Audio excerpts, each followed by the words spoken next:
Good morning friends. ஜெபிக்கலாம் வாங்க என்ற குடும்ப ஜெபத்துக்குள்ளாக நான் உங்களை வரவேற்கிறேன். நான் ரெவரண்ட் சேரா ஏப்ரஹாம். இந்த நாளுக்குரிய வாக்குத்தத்த வசனத்தை நாம் வாசிக்க கேட்போமாக. யோவேல் 2வது அதிகாரம் 26வது வசனத்திலிருந்து, உங்களை அதிசயமாய் நடத்தி வந்த உங்கள் தேவனாகிய கர்த்தருடைய நாமத்தை துதிப்பீர்கள். என் ஜனங்கள் ஒருபோதும் வெட்கப்பட்டு போவதில்லை. ஆமென். என் ஜனங்கள் ஒருபோதும் வெட்கப்பட்டு போவதில்லை. நம்மளை எப்படி நடத்தி வந்தாரோ அந்த தேவனை துதித்து கொண்டே இருக்கலாம். ஆண்டவர் நம்மளை வெட்கப்படுத்தவே மாட்டார். கண்களை மூடி நாம் ஜெபிப்போம். பரலோக பிதாவே, இந்த நாளுக்குரிய அருமையான ஒரு வாக்குத்தத்தத்தை எங்களுக்கு கொடுத்ததுக்காக ஸ்தோத்திரம் ஆண்டவரே. கடந்த நாட்களிலே எங்களை அருமையாக நடத்தி வந்தீர் ஆண்டவரே. அதே தேவன் ஐயா எங்களை கண்டிப்பா வெட்கப்படுத்த மாட்டீர் இயேசு சுவாமி. என் ஜனங்கள் ஒருபோதும் வெட்கப்பட்டு போவதில்லை ஆண்டவரே. இந்த வாக்குத்தத்தத்துக்காக துதிக்கிறோம். யார் யாரெல்லாம் ஆண்டவரே இந்த நாளிலே வேலைக்கு போகிறார்களோ ஆண்டவரே இயேசு சுவாமி, தங்களுடைய பிசினஸ்க்காக போகிறவர்களுக்காக, படிப்புக்காக, பிள்ளைகள் வாலிப பிள்ளைகள் ஆண்டவரே, ஸ்கூலுக்கு போற பிள்ளைகள், காலேஜ் போற பிள்ளைகளுக்காக ஜெபிக்கிறோம் ஆண்டவரே. இயேசு சுவாமி, இன்டர்வியூ போறவர்களுக்காக நாங்கள் ஜெபிக்கிறோம். ஒவ்வொருத்தரும் நீங்க காத்துக்கொள்ளுங்க ஆண்டவரே. ஒவ்வொருத்தருக்கு வேண்டிய சுகபல ஜீவனை தந்து ஆண்டவரே வெட்கப்பட்டு போகாதபடி செய்வீராக. அதே மாதிரி கர்த்தாவே, இந்த நாளிலே நாங்கள் ஜெபிக்கிறோம் ஆண்டவரே. முதியோர்களுக்காக, முதியோர் இல்லத்துல இருக்கிறவர்களுக்காக நாங்கள் ஜெபிக்கிறோம். பெற்றோர் இல்லாத பிள்ளைகளுக்காக நாங்கள் ஜெபிக்கிறோம் இயேசு சுவாமி.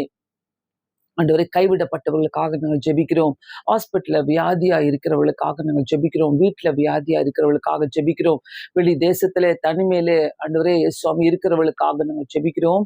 ஆண்டவரே, படிக்கிற பிள்ளைகளுக்காக நாங்கள் ஜெபிக்கிறோம் ஆண்டவரே. கர்த்தர் காத்து கொள்ளுங்க.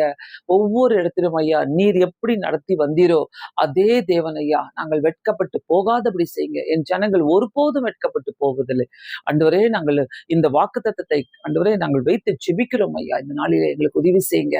ஒவ்வொரு குடும்பத்தாருக்கு உதவி செய்யுங்க ஆண்டவரே. சுவாமி, குடியினால, கடன்னால, பலவிதமான பிரச்சனைனால பிரிந்து கிடக்கிற குடும்பங்களை கர்த்தர் ஒன்று சேர்த்து வைத்து வெட்கப்பட்டு போகாதபடி செய்யுங்க ஆண்டவரே. நில பிரச்சனையினாலே இயேசு சுவாமி ஆண்டவரே, இன்னும் வேற ஏதாவது ஆண்டவரே குழப்பத்தினாலே ஆண்டவரே குடும்பங்களிலே இயேசு சுவாமி கோர்ட்டு கேஸ் ஆண்டவரே அவங்க அலைஞ்சிட்டு இருக்கிறாங்கனாக்கா ஆண்டவரே கர்த்தர் வெட்கப்பட்டு போகாதபடி செய்யுங்க.